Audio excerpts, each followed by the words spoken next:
Shalom jemaat Tuhan yang terkasih, ketemu lagi dalam ibadah online GBIS Bukit Karmel. Mari hari ini sebelum kita mulai ibadahnya kita akan datang kepada Tuhan. Sama-sama kita mau tundukkan kepala, kita berdoa terlebih dahulu. Bapa yang di dalam surga, kami bersyukur, kami berterima kasih untuk kesempatan kami boleh datang kepada Tuhan untuk beribadah bersama-sama. Baik jemaatmu yang berada di rumah, baik yang berada dalam perjalanan maupun di luar kota, dimanapun kami berada, kami mau mencari hadirat Allah. Biarlah Tuhan perkenananmu ada pada kami. Ketika kami memuji Tuhan, ketika kami mendengarkan firman Tuhan, kami semua diberkati dengan berkat khusus yang dari Tuhan. Terima kasih Tuhan, terima kasih. Pimpinlah ibadah kami dari awal, pertengahan hingga akhirnya. Dan kami serahkan setiap ibadah ini hanya ke dalam tangan-Mu, yaitu di dalam nama Tuhan Yesus Kristus. Haleluya, amin. Puji Tuhan, kita datang kepada Tuhan, bawa pujian kita, bawa penyembahan kita kepada Dia dengan penuh sukacita. Mari datang kepada Tuhan dengan sorak-sorai.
Sudah dijadikan seorang pemenang, bahkan lebih dari pemenang.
Kristian, kita adalah orang-orang yang lebih dari pemenang.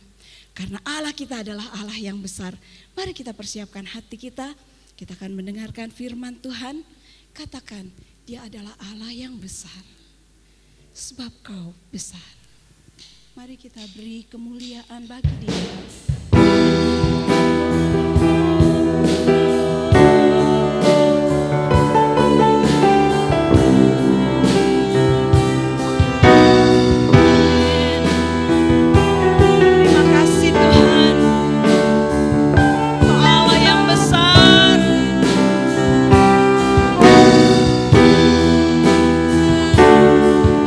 Kemuliaan dan hormat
Shalom Gereja Gebis Bukit Karmel di Jakarta. Senang sekali boleh melayani di gereja di mana saya dibaptis. Dan saya percaya Tuhan selalu melindungi jemaat Tuhan di sana walaupun kita saat ini sedang mengalami satu waktu yang tidak mudah, di mana pandemik COVID-19 ini merebak gak cuma hanya di Indonesia tapi juga seluruh dunia. Harapan saya biarlah iman kita tetap teguh dan kita tetap berjangkar kepada Kristus Yesus Tuhan. Pada kesempatan saat ini saya ingin menyampaikan firman Tuhan yang mungkin sudah tidak asing lagi. Biarlah kita izinkan Roh Kudus boleh menyampaikan lewat firman-Nya. Sebelum saya menyampaikan firman, saya ingin sharekan mengenai sesuatu hal bahwa setiap tahun kita seringkali pergi ke dokter untuk check up kesehatan kita. Yaitu kita mulai tanya bagaimana keadaan kesehatan kita. Kadang-kadang dokter itu periksa mata kita, periksa jantung kita, periksa paru-paru kita. Tapi yang paling sering dokter lakukan dalam kesehatan check up, itu dia ambil darah. Darah kita diambil, lalu dimasukin ke laboratorium, dan di situ hasilnya keluar. Nah waktu itu saya sering kali check up, kadang-kadang sekali atau 2 kali setahun. Dokter yang saya kunjungi selalu mengatakan sesuatu hal yang baik pertama-tama. Dan dia katakan, wah kamu punya jantung bagus, kamu punya triglyceride menurun, kolesterol kamu normal, kamu punya paru-paru bagus. Tapi sebelum diakhiri semua yang bagus-bagus, dokter itu terakhir katakan, namun ada beberapa hal yang ingin saya sampaikan karena ada hal-hal yang perlu diperhatikan. Lalu dokter itu mengatakan ini. Waktu saya katakan demikian, saya kadang-kadang suka melihat bagaimana keadaan kerohanian kita hari ini. Tuhan sudah membawa kita 6 bulan, dari bulan Januari sampai bulan Juni, dan hari ini kita diperhadapkan pada bulan Juli, 6 bulan ke depan untuk menutup tahun 2020. Bila kita kasih kesempatan Roh Kudus datang menjadi dokter kita dan Roh Kudus itu ngecek kerohanian kesehatan kita, kurang lebih Roh Kudus akan bicara apa? Kurang lebih Roh Kudus akan katakan apa tentang keadaan kondisi kerohanian kita. Saya teringat akan ada satu gereja di kitab terakhir Perjanjian Baru yang tidak lain adalah kitab Wahyu yang ditulis oleh Rasul Yohanes. Pasalnya yang kedua, mari kita baca pasal 2 ayat 1, 2, 3, dan 4. Tapi saya bacakan terlebih dahulu pasal 2 ayat 1. Dikatakan demikian firman Tuhan. Tuliskanlah kepada malaikat jemaat di Efesus. Inilah firman dari Dia yang memegang ke7 bintang itu di tangan kanannya dan berjalan di antara ke7 kaki dian emas itu. Rasul Yohanes menuliskan suratnya ini menjadi kitab yang terakhir karena dia mendengar dan mendapatkan satu visi bahwa Roh Tuhan mulai mengecek keadaan hari-hari terakhir. Bagaimana sikap gereja, bagaimana keadaan kerohanian gereja. Selama ini Yesus scan, Yesus menguji kesehatannya, kondisinya, keadaannya gereja di akhir zaman. Rupanya ada 7 macam gereja yang Tuhan cek. Dan 7 gereja ini salah satunya yang pertama adalah tidak lain adalah gereja Efesus. Nah gereja Efesus ini terkenal sekali menjadi gereja yang menjadi buah mulut banyak orang. Kalau orang mendengar gereja Efesus, gereja ini terkenal Alkitabiah. Gereja ini suka berdoa, gereja ini suka memuji Tuhan, gereja ini suka bertahan akan penderitaan. Bahkan gereja ini mengerti benar doktrin-doktrin dan teologi secara ortodoks. Nah, hari ini dikatakan di dalam Wahyu pasal yang kedua, pasalnya yang kedua dikatakan demikian, dimulai. Aku tahu segala pekerjaanmu, baik jeripayahmu maupun ketekunanmu. Aku tahu bahwa engkau tidak dapat sabar terhadap orang-orang jahat, bahwa engkau telah mencobai mereka yang menyebut dirinya rasul, tetapi yang sebenarnya tidak demikian, bahwa engkau telah mendapati mereka pendusta. Ayat yang ketiga, dan engkau tetap sabar dan menderita oleh karena namaku dan engkau tidak mengenal lelah. Saudara perhatikan di sini. Gereja Efesus ini gereja yang sudah lama.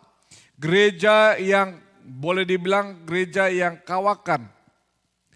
Dikatakan di pasal yang kedua ini ketekunannya luar biasa. Kesabarannya wow, luar biasa saudaraku. Bahkan gereja ini mempunyai talenta untuk bisa mengetahui mana yang asli dan yang palsu. Bahkan yang keempat saudara, gereja ini bisa menderita karena mungkin ada penganiayaan dan gereja ini bertahan dan tidak mengenal lelah. Kalau kita perhatikan saudaraku, gereja ini nyaris sempurna. Gereja ini nyaris tidak bercacat celah. Secara ukuran mata kasat manusia, gereja ini sempurna. Tetapi kalau kita perhadapkan gereja ini kepada dokter daripada segala dokter, yaitu Yesus Kristus Tuhan, Jehovah Rafa, Yesus melihatnya ini di dalam pasal ayatnya yang keempat. Ketika Yesus lihat keadaannya begitu luar biasa, dilihat manusia, ayat yang keempat. Namun demikian aku mencela engkau karena engkau telah meninggalkan kasihmu yang semula. Rupa-rupanya saudaraku, gereja atau orang-orang Kristen di akhir zaman ini, kalau kita kelihatannya mereka tekun untuk melayani, tekun berdoa, tekun melakukan pekerjaan-pekerjaan Tuhan.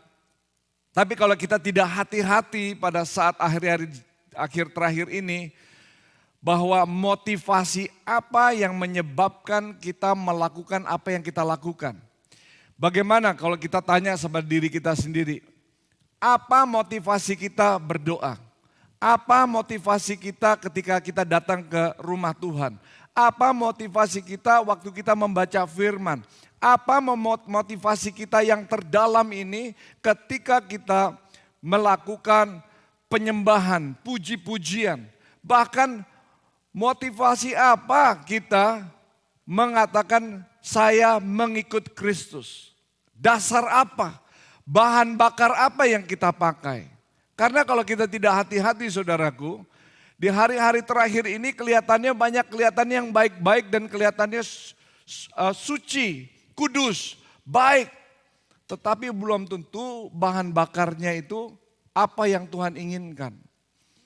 Saya waktu membaca firman Tuhan ini, kalau dikatakan gereja Efesus meninggalkan kasih mula-mula, saya pikir beberapa tahun yang lalu atau beberapa saat yang lalu saya mikir, mungkin juga semangatnya sudah kendor.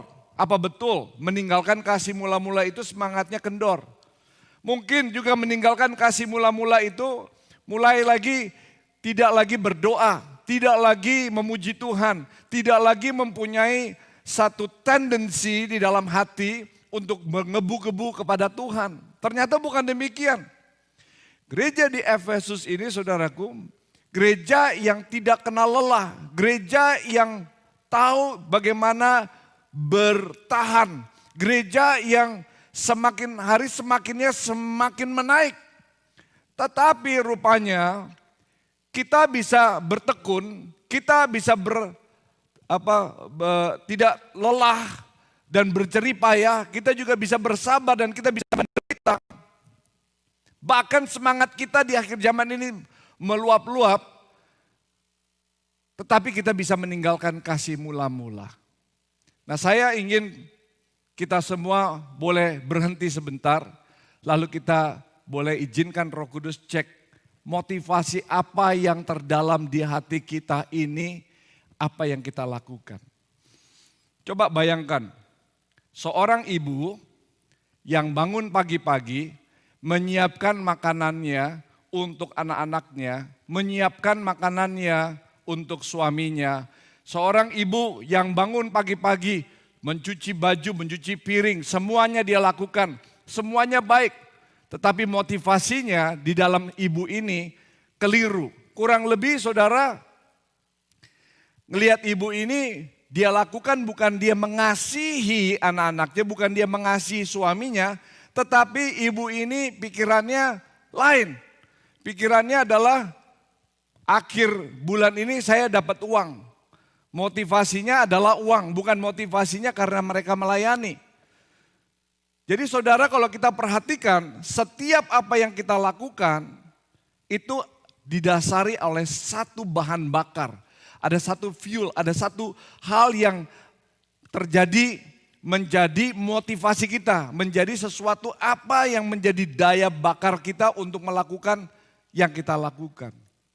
Saya perhatikan saudaraku, mobil saya itu mempunyai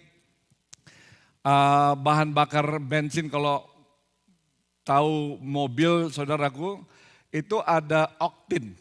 Oktinnya kalau di Indonesia mungkin bisa sampai 95, 93, 95.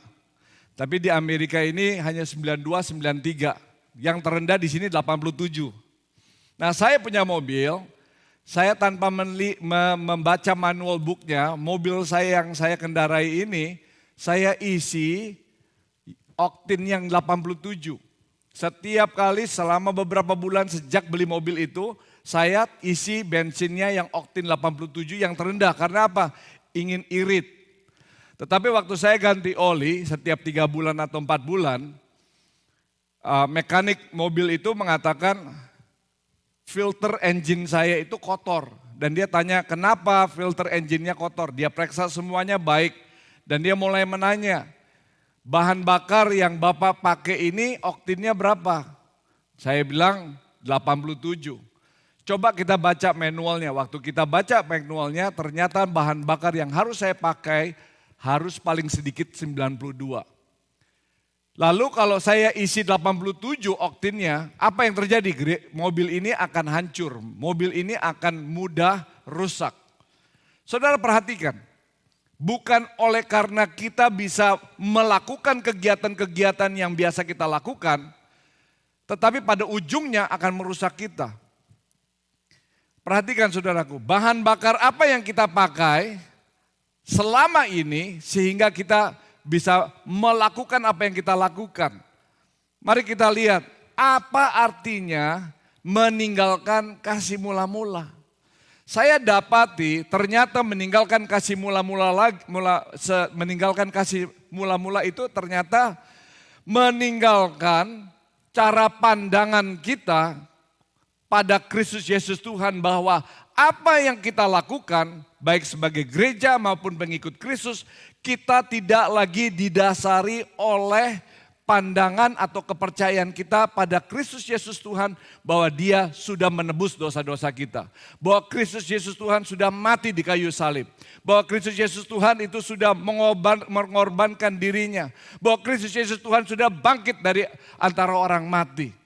Kalau kita tidak berorientasi kepada the redemption of Christ, kalau kita tidak lagi mendasari bahan bakar kita akan pengorbanan Kristus Yesus Tuhan di kayu salib, maka kekristenan kita akan kurun lagi, akan menjadi kekristenan yang dianggap oleh Tuhan meninggalkan kasih mula-mula. Bahwa gereja bisa besar, Kristen bisa melakukan kesibukan yang luar biasa. Tetapi kalau bahan bakarnya salah, saudaraku, Tuhan akan mencela. Tuhan akan mengatakan, namun aku mau mengingatkan engkau, semuanya baik. Tapi bahan bakarmu, motivasimu, segala sesuatu yang kamu lakukan mungkin didasari bukan melekat pada hatiku, bukan melekat kepada kayu salib, tapi melekat mungkin saudaraku dari takut akan dunia ini. Takut akan situasi. Takut akan masa depan, takut mati.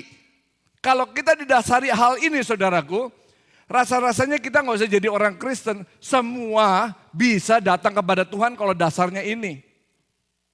Maka pada saat ini saudara, saya ingin mengingatkan kita semua untuk kembali melihat salib Yesus.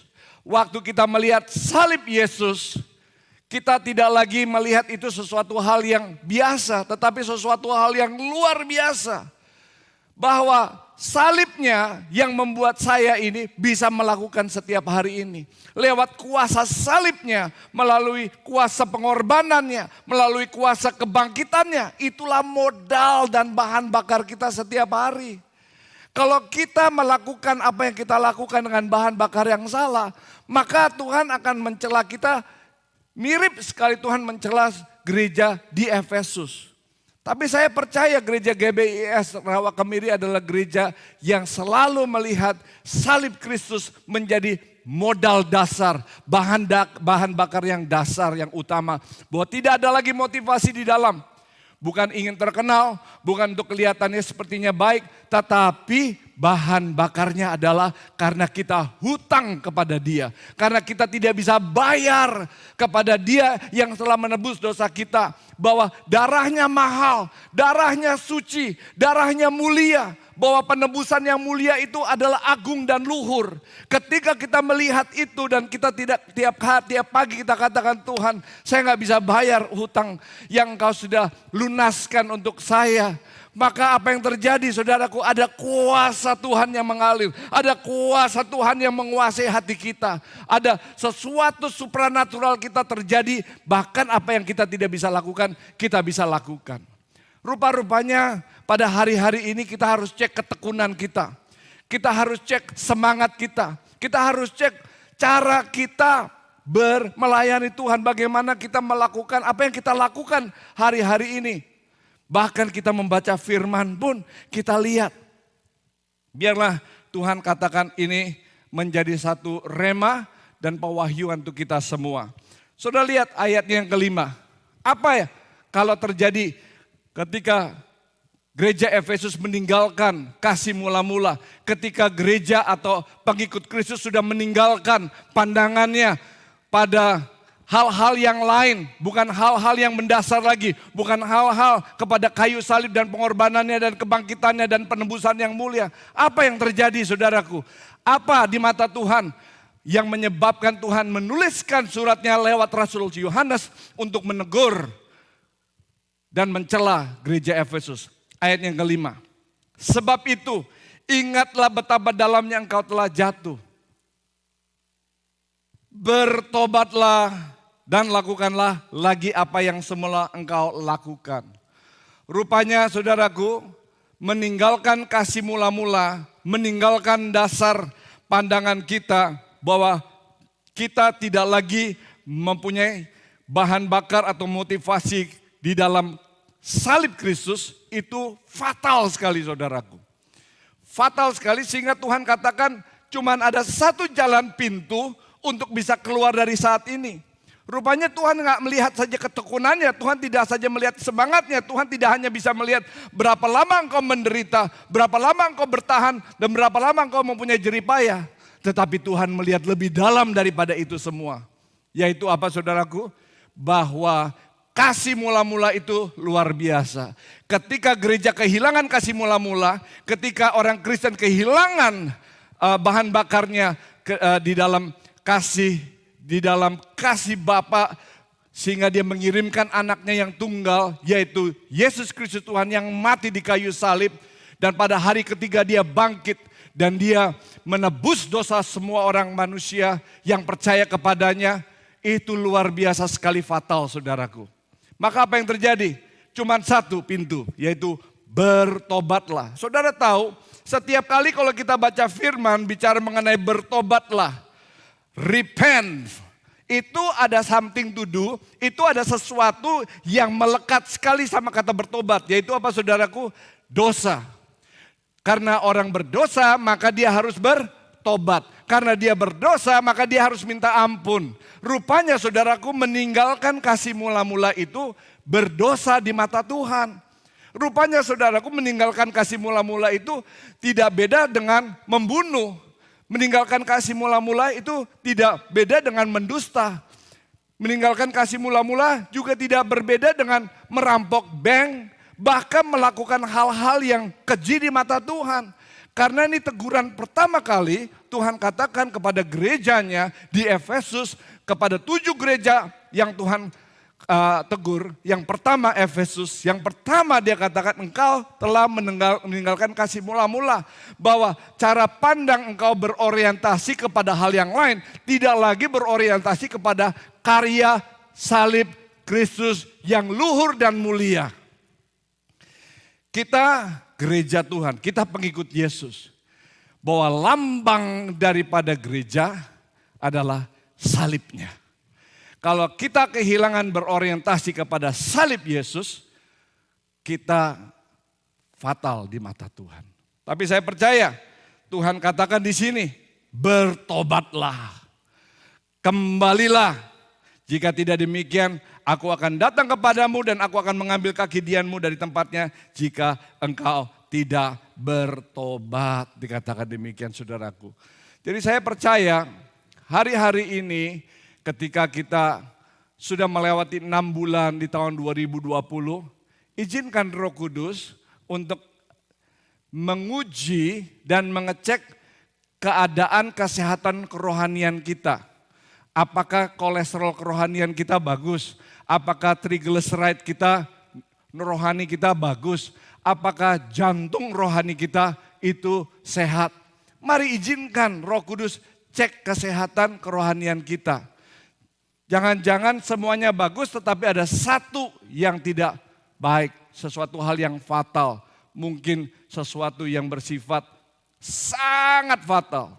Dan Tuhan katakan di hari terakhir ini, mari gereja Tuhan kembali kepada kasih Kristus. Kembali kepada salib Kristus. Kembali kepada pengorbanan Kristus. Kembali kepada kebangkitan Kristus. Kembali kepada pengangkatannya, kembali kepada apa yang diberikan Kristus kepada dunia itu, yaitu Roh Kudus. Tidak ada lagi hal yang lain. Di hari-hari terakhir ini berhentilah kita mendasari diri kita pada hal-hal yang lain. Tapi kita utamakan dan kita junjung tinggi saudaraku, yaitu apa? Karya salib Kristus yang tidak bisa dibandingkan dengan hal yang lain. Satu hal Tuhan bisa melakukan semua. Banyak hal yang Tuhan bisa lakukan, tetapi ada beberapa hal yang Tuhan tidak bisa lakukan. Apa yang Tuhan tidak bisa lakukan? Tuhan tidak bisa menjadi nomor 2. Tuhan selalu harus menjadi yang utama. Tuhan harus yang menjadi yang supreme. Dia adalah Tuhan.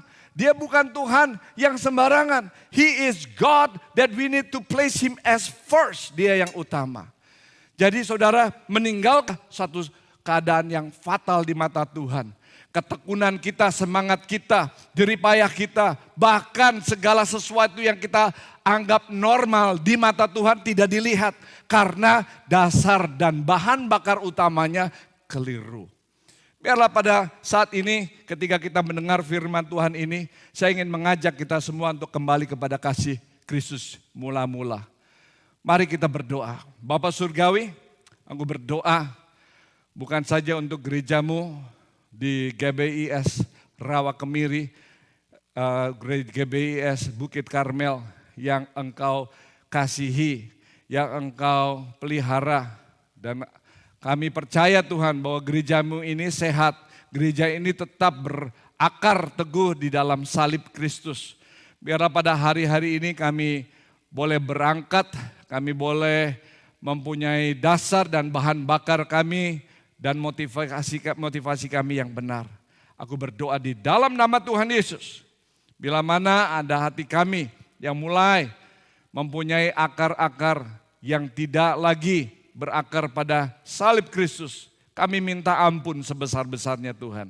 Kami kembali secepat-cepatnya kepada pengertian dan dasar iman kami akan kematian Kristus, akan pengorbanan Kristus, akan kebangkitan Kristus yang mempunyai kuasa yang dahsyat untuk kami bisa melakukan hal-hal yang kami tidak bisa lakukan. Aku minta berkat-Mu turun Tuhan untuk gerejamu, sehingga pada saat-saat pandemik ini biarlah pengujian kesehatan kerohanian kami boleh Tuhan katakan baik adanya. Terima kasih Tuhan Yesus. Di dalam nama Yesus kami berdoa.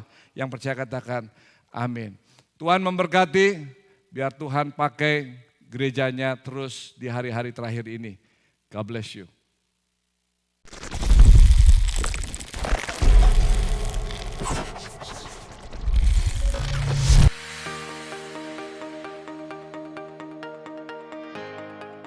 Shalom, kembali lagi bersama kami di Gebis News. Kami akan menyampaikan pengumuman sepekan ke depan.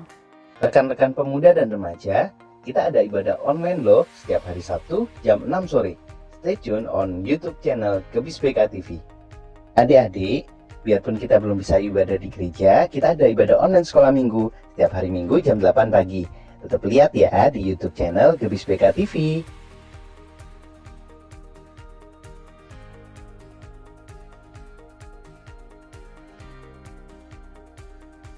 Umur panjang di tangan kanannya, tangan kirinya kekayaan.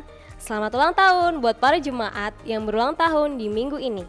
Tuhan Yesus memberkati.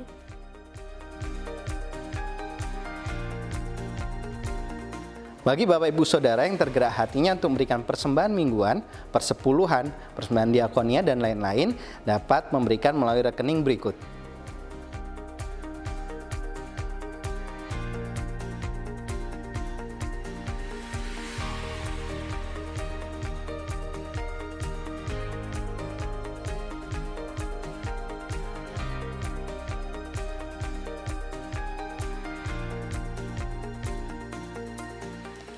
Sekian pengumuman di minggu ini, saya dan tim melaporkan dari Studio 13.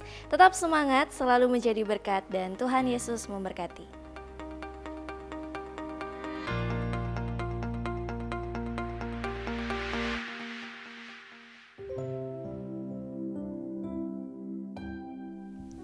Mari kita satu di dalam doa. Bapa Surgawi, kami mengucap syukur terima kasih. Di dalam akhir pada ibadah kami pagi hari ini, Tuhan Yesus, banyak perkara yang terjadi Tuhan. Di dunia pada saat ini Tuhan, hamba mohon pertolongan-Mu Tuhan. Engkau selalu menyertai Tuhan. Bagi kami yang percaya kepada-Mu Tuhan, berikanlah perlindungan-Mu Tuhan di dalam pandemi pada saat ini Tuhan. Tuhan Yesus, kami percaya perlindungan tetap ada dalam hidup kami. Dan Engkau memberikan bagi kami Tuhan kenyataan dalam hidup kami ini. Dan Engkau tetap memelihara dalam kehidupan kami. Banyak orang yang pada mengeluh. Mereka memohon pertolongan-Mu. Dan kami tahu saat ini Tuhan, apabila kami telah mendengarkan akan firman-Mu, itulah yang menjadi kekuatan bagi kami. Dan kami boleh tetap setia di dalam mengiring Engkau Tuhan, sampai kedatangan-Mu yang kedua kali. Dan Tuhan Yesus, Engkau juga menyertai di dalam jemaat-Mu Tuhan, yang saat ini Tuhan berada bersama dengan kami dan bersama dengan Engkau Tuhan. Dan bagi yang sakit Engkau telah sembuhkan Tuhan. Terima kasih Bapak, terima kasih. Dan Bapak, saat ini kami juga berdoa Tuhan, untuk gereja-Mu Tuhan, Gebis Bukit Karmel tempat ini Tuhan. Engkau senantiasa selalu Tuhan, memberikan semangat di dalam kehidupan setiap anak-anak-Mu Tuhan. Tuhan Yesus, kami serahkan mereka semua dalam tangan-Mu. Dan Tuhan, kami berdoa untuk komisi-komisi Tuhan. Engkau menyertai selalu Tuhan, agar tetap kami Tuhan mempunyai kehidupan di dalam kami dekat dengan Engkau Tuhan. Dan yang berada di dalam rumah tangga mereka Tuhan, kami percaya Engkau Tuhan selalu menyertai kami Tuhan. Tuhan, Engkau juga memberkati seluruh multimedia Tuhan, dan para singer dan WL Tuhan, dan juga para pemain musik yang telah ambil bagian pagi hari ini. Engkau memakai mereka Tuhan, di dalam kehidupan mereka memuliakan akan nama-Mu. Terima kasih Bapak, terima kasih. Dan Tuhan Yesus, untuk para pembela sidang juga Tuhan, maupun jemaat-Mu Tuhan, Engkau senantiasa memeliharanya dan memberkati mereka. Terima kasih Bapak, terima kasih. Dengan apa yang mereka telah berbuat Tuhan dalam kehidupan mereka, tidak akan sia-sia. Bahkan Engkau memberkati mereka semua Tuhan. Terima kasih Bapak, terima kasih. Dan Tuhan Yesus, kami serahkan dalam akhir ibadah kami ini, dengan berkat-Mu yang penuh sukacita, selalu mengalir dalam hidup kami. Terima kasih Tuhan Yesus, dalam nama Tuhan Yesus Kristus, terpujilah Engkau dari kekal sampai selama-lamanya. Dalam nama Tuhan Yesus Kristus, kami sudah berdoa dan mengucap syukur. Sekarang kita akan menerima doa berkat. Kita angkat kedua tangan kita untuk kita menerima curahan berkat daripada Allah Bapa di surga. Arahkanlah pikiran dan hatimu, sidang jemaat yang kekasih. Terimalah berkat, limpah rahmat, anugerah daripada Allah Bapa di surga. Cinta kasih karunia Tuhan Yesus Kristus di dalam persekutuan Roh Kudus menyertai saudara sekalian mulai saat ini sampai Maranatha. Tuhan Yesus datang kembali kedua di atas awan-awan permai. Semua yang percaya berkata, amin.